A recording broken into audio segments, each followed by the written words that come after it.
السلام عليكم. غنتكلموا اليوم على القضية ديال أنور العثماني اللي باقا يعني حديث الشارع المغربي، لأن التحقيق فيها باقي ما سالاش.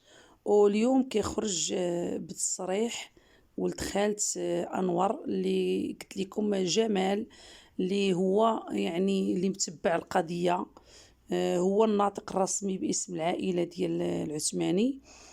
فكيقول بأن اليوم كان إضراب ديال المحامين، فما حضر حتى شي محامي، ولكن قاضي التحقيق استمع للشهود اللي هما أصدقاء أنور، يعني دريات ودراري، كاع اللي كيعرفوا أنور، كاع أصدقاء اللي كانوا كيجيو عندو.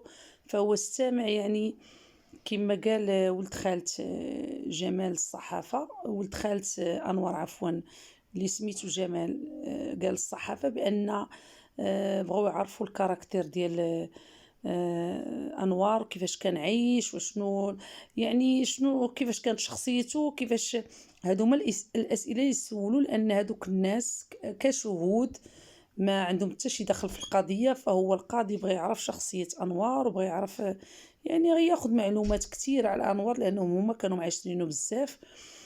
أما بالنسبة المتهمة القاصر، فكانت دائما كيرافقها والديها، بحكم أنها قاصر غير في المحكمة، ولكن مني مشات قتلت الدري ما كانتش قاصر.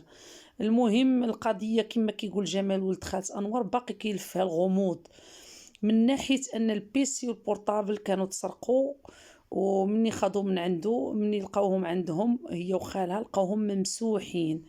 علاش مسحتهم؟ اشنو كان فيهم؟ يعني كما قلت لكم الغموض ما زال يلف، بزاف الاسئله عند قاضي التحقيق وبزاف الاسئله عند المحامي ديال الضحيه، ان هذوك الحسابات اشنو كان فيهم حتى تمسحوا.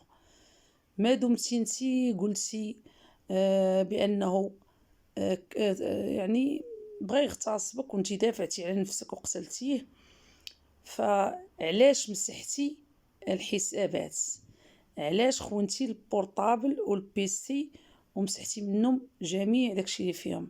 اذن هنا كما قلنا باقي القضيه غامضه، كما كيقول انا كنقول على لسان ودخلته، لانه اليوم تكلم مع الصحافه وقال لهم راه كاين اضراب، يعني المحامي لا المحامي ديال الضحيه ديال عائله انوار ولا المحامي ديال القاصر يعني ما حضروش. كاين اضراب، واش اضراب عام ديال المحامين في المغرب كله او لا غير الناس ديال الشمال؟ وهذا الشيء اللي كان في القضيه. ما كاين حتى شي جديد على ما قال الصحافه، ما كاين حتى شي جديد. وباقي السؤال اللي محير قاضي التحقيق هو هذا، بقى ما جاوبتش عليه القاصر.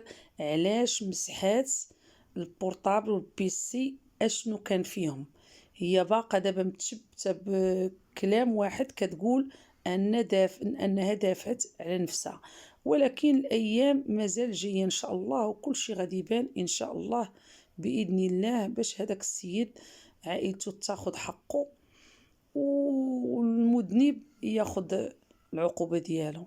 واستودعكم الله الذي لا تضيع ودائعه.